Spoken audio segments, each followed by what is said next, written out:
గురుచరిత్ర అధ్యాయం 8 శ్రీ గణేశాయ నమః శ్రీ సరస్వత్యై నమః శ్రీ గురుభ్యో నమః. ప్రస్తావన. శ్రీపాదస్వామి ఒక కుపుత్రవతి అయిన బ్రాహ్మణ స్త్రీ చేత శివపూజ యావజ్జీవితము చేయించి మరుజన్మలో ఆమె గర్భాన తామే అవతరించ సంకల్పించాడు. సద్గురువును ఆశ్రయించి ఆయన అనుగ్రహంతో నిర్వర్తించబడిన పూజాది కార్యాలకు విశేష ఫలితముంటుందని అర్థం. అలా కాక మనకై మనమే ఆచరించే పూజాదుల ఫలితం సామాన్యంగానే ఉంటుంది. కారణం, మహాత్ముల సాన్నిధ్యం మనలో సత్వగుణాన్ని విశేషంగా వృద్ధి చేస్తుంది. సత్వాదిగుణ ప్రాబల్యాన్ని బట్టే యజ్ఞదాన తపఃకర్మల ఫలితం ఉంటుందని భగవద్గీత చెబుతుంది.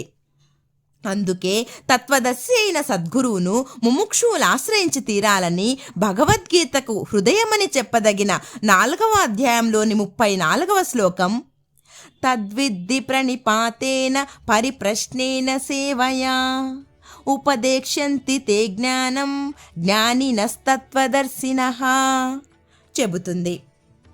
మూఢుడైన ఒక బ్రాహ్మణ బాలుణ్ణి శ్రీపాదస్వామి ఆత్మహత్యా ప్రయత్నం మాన్పించినట్లే శ్రీ అక్కల్కోట స్వామి సాయిబాబా తమ భక్తులను ఆదరించారు.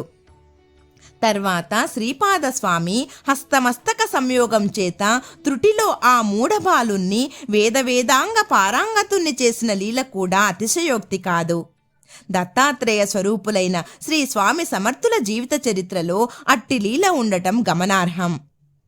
శ్రీపాదస్వామి చేసిన ఇట్టి అద్భుత లీలలను 8, 9, 10 అధ్యాయాలలో చూడవచ్చు. కథారంభము. నామధారకుడు స్వామి శ్రీపాద శ్రీవల్లభులు గోకర్ణ క్షేత్రంలో ఎంతకాలమున్నారు? అసలు భగవదవతారమైన ఆయనకు పుణ్యక్షేత్ర సందర్శనము చేయవలసిన పని ఏమి? నాకీ సందేహ నివృత్తి చేసి అటుపై శ్రీపాదస్వామి చరిత్ర తెల్పండి అని కోరాడు. సిద్ధయోగి ఇలా చెప్పారు. శ్రీపాదస్వామి గోకర్ణ క్షేత్రంలో 3 సంవత్సరములు నివసించి తర్వాత శ్రీశైలం వెళ్లారు. అక్కడ 4 నెలలుండి భక్తులను అనుగ్రహించి అక్కడ నుండి నివృత్తి సంగమానికి వెళ్లి స్నానం చేసి తర్వాత కురువపురం వెళ్లారు. అక్కడ కృష్ణ, వేణి అనే 2 నదులు కలవడం వలన అది ఎంతో పవిత్రమైనది. దానికి తోడు భగవంతుడైన శ్రీపాదస్వామి అక్కడ స్థిర నివాసం చేయటం వలన ఆ క్షేత్రం లోకవిఖ్యాతమైంది. ఇప్పుడు దానిని కురుగుడ్డి అంటారు. అక్కడ శ్రీపాదస్వామిని శ్రద్ధాభక్తులతో కొలిస్తే సర్వకామ్యాలు సంప్రాప్తమవుతాయి. అక్కడ శ్రీపాదస్వామి అదృశ్యులై మరొక చోట అవతారం ధరించారు. అయినా ఇప్పటికీ ఆ కురుపురంలో ఆయన గుప్త రూపంలో స్థిరంగా ఉన్నారు. శ్రీపాదవల్లభులు సాక్షాత్తు భగవంతుడే. వారి పాదాలలో సర్వతీర్థాలు ఉంటాయి. అయినప్పటికీ పుణ్యక్షేత్రాలన్నింటినీ పావనం చేయడానికి, ఆయా క్షేత్రాలలోని ముముక్షువులను ఉద్ధరించడానికి కూడా ఆయన దేశాటనం చేశారు. పుణ్యక్షేత్రాలు, పుణ్యనదులు తమను సేవించిన భక్తుల పాపాలు చిరకాలం కడిగివేయటం వల్ల చివరకు అవే మలినమవుతాయి. అప్పుడు శ్రీపాదుల వంటి మహాత్ముల పాదస్పర్శ వలన తిరిగి పవిత్రమవ్వాలని అవి తప్పించిపోతుంటాయి. ఈ విషయం శాస్త్రాలు కూడా చెప్పాయి. ఇక శ్రీపాదుల వృత్తాంతం వివరిస్తాను, శ్రద్ధగా విను. కురువపురంలో వేదవిధుడైన ఒక సద్బ్రాహ్మణుని భార్య అంబిక మహాపతివ్రత. కాని పూర్వకర్మ వలన ఆమెకెందరో పిల్లలు పుట్టి కూడా కొద్ది కాలంలోనే చనిపోతుండేవారు. ఆమె ఎన్నో దానాలు, వ్రతాలు చేసింది. ఎన్నో తీర్థక్షేత్రాలు దర్శించింది. కొంతకాలానికి ఆమెకొక కొడుకు పుట్టాడు. కాని దురదృష్టవశాత్తు ఆ పిల్లవాడు స్తబ్దుడు, బుద్ధిహీనుడు, జడుడు అయ్యాడు. అయినప్పటికీ లేక కలిగిన అతనిని తల్లిదండ్రులు ఎంతో గారాబంగా పెంచుతున్నారు. 8వ సంవత్సరము రాగానే తండ్రి అతనికి ఉపనయనం చేసి వేదాధ్యయనం చేయించాలని చూచాడు. కాని ఆ మందమతి ఎంతకాలానికి ఒక్క వేదమంత్రమైనా సరిగ్గా నేర్చుకోలేకపోయాడు. ఆ మంత్రానుష్ఠానం ద్వారానైనా అతనిని బుద్ధిమంతునిగా చేయాలని తండ్రి అతనిని కొడుతుండేవాడు.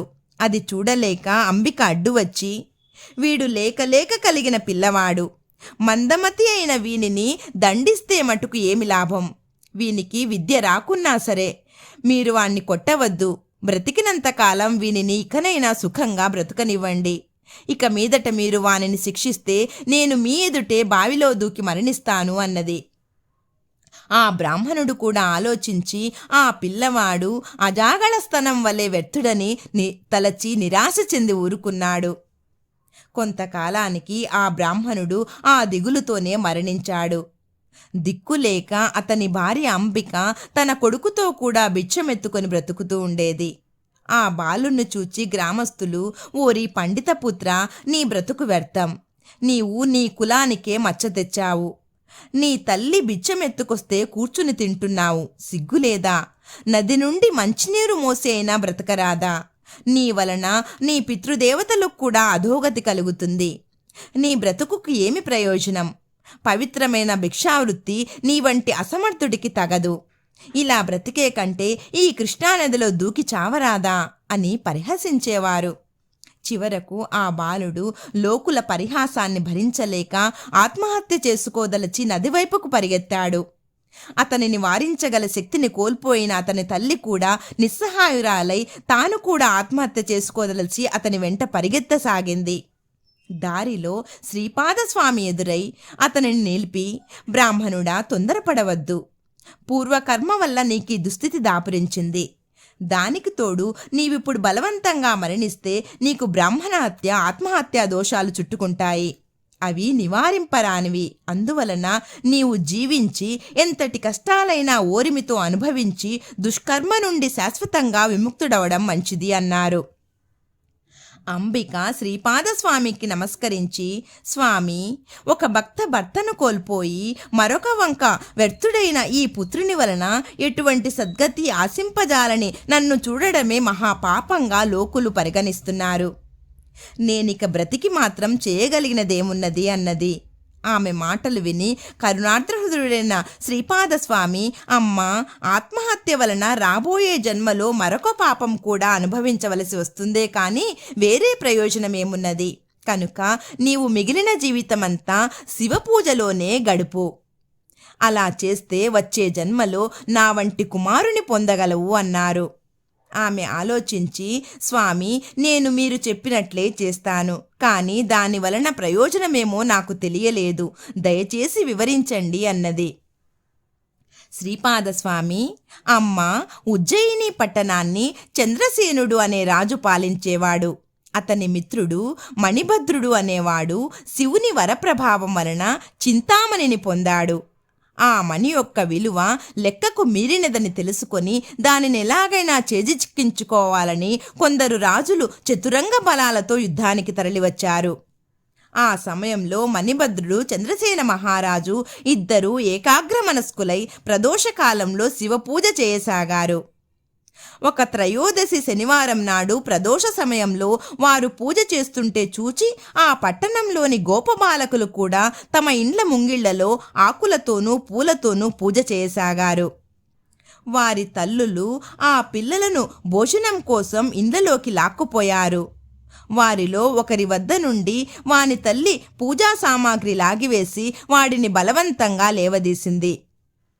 అప్పుడా బాలుడు తన శివపూజకు విఘ్నం కలిగినందుకు చాలా దుఃఖపడి ఆ దోష పరిహారానికి మరణించడానికి సంసిద్ధుడయ్యాడు. అప్పుడు విశ్వసాక్షి అయిన పరమేశ్వరుడు అతనికి ప్రత్యక్షమై వరం కోరుకోమన్నాడు. ఆ బాలుడు ఆ దివ్యమూర్తికి ప్రణామం చేసి తన తప్పును మన్నించమని ప్రార్థించాడు. శివుడు, వత్స, భక్తి చేత నీవు నా సాయుధ్యం పొందగలవు. నీ తల్లి తెలియక అపరాధం చేసింది. అయినా నీ అర్చనా విధానం చూచింది కనుక మరుజన్మలో విష్ణు జనని అవుతుంది అని వరమిచ్చి అంతర్ధానమయ్యాడు. అక్కడున్న లింగము దివ్య తేజస్సుతో వెలిగిపోతున్నది. యుద్ధానికి వచ్చిన రాజులంతా ఇది చూసి సూర్యుడు రాత్రిపూట కూడా ప్రకాశిస్తున్నాడని తలచారు. అంతటి భక్తి శ్రద్ధలు ప్రజల్లో కలిగించిన పుణ్యాత్ముడైన చంద్రసేనుడికి మేలు చేయదలిచి అంతటి మహాభావంతో యుద్ధం చేయాలనుకోవడం బుద్ధి తక్కువని పశ్చాత్తాపం చెంది వారంతా సగౌరవంగా చంద్రసేన మణిభద్రులను సందర్శించడానికి వచ్చారు. అప్పుడే పూజను ముగించిన రాజు ఆ ప్రకాశానికి కారణం తెలుసుకొని తనను చూడవచ్చిన ఆ రాజులతో కలిసి ఆ ప్రదేశానికి వెళ్ళి ఆ దివ్యలింగాన్ని చూచి ఆనందించాడు. ఆ గోపబాలకుడు చెప్పగా ఆ వృత్తాంతమంతా విన్న చంద్రసేనుడు మిగిలిన రాజులు ఆ పిల్లవాడికి గోపాధిపత్యము ధనము ఇచ్చి వెళ్ళిపోయారు. తరువాత ఆ గోపాలుని తల్లి యశోదగా జన్మించి విష్ణువుకు జనని అయింది. కనుక అమ్మా, శివపూజా మహిమ వలన మరుజన్మలో నీవు కూడా అలాగే అవుతావు అన్నారు. ఈ కథ విని అంబిక ఇలా అడిగింది: స్వామి, శివపూజ వలన కలిగే ఫలితం వచ్చే జన్మలో కదా, ఈ జీవిత శేషం నేనెలా గడపాలి? మహానుభావ, అందరి పరిహాసాలకు గురి అవుతున్న నా బిడ్డడు ఏ క్షణాన ఆత్మహత్య చేసుకుంటాడో తెలియదు. నన్ను మాతృత్వంతో రక్షించు అని వేడుకున్నది. ఆ కరుణా సముద్రుడి హృదయం కరిగి తన చేతిని ఆమె కుమారుని తలపై పెట్టి ప్రణవముచ్చరించాడు. ఆ మూర్ఖబాలుడు తక్షణమే బృహస్పతి అంతటి జ్ఞాని, వక్త అయ్యాడు. అప్పుడతనిని మాతృసేవకు నియోగించి శ్రీపాదస్వామి ఆమెతో, అమ్మా, దుఃఖం విడిచి నీ జీవిత శేషమంతా శివపూజలో గడుపు. వచ్చే జన్మలో నాయంతటి కుమారుడు కలుగుతాడు అని వరమిచ్చాడు. ఆమె పరమానంద భరితురాలై పుత్రునితో తన ఊరికి వచ్చి జీవితమంతా శివార్చనలో గడిపి ధన్యురాలయింది. శ్రీ దత్తాయ గురవే నమః. శ్రీ శ్రీపాద శ్రీవల్లభాయ నమః. శ్రీ నృసింహ సరస్వత్యై నమః.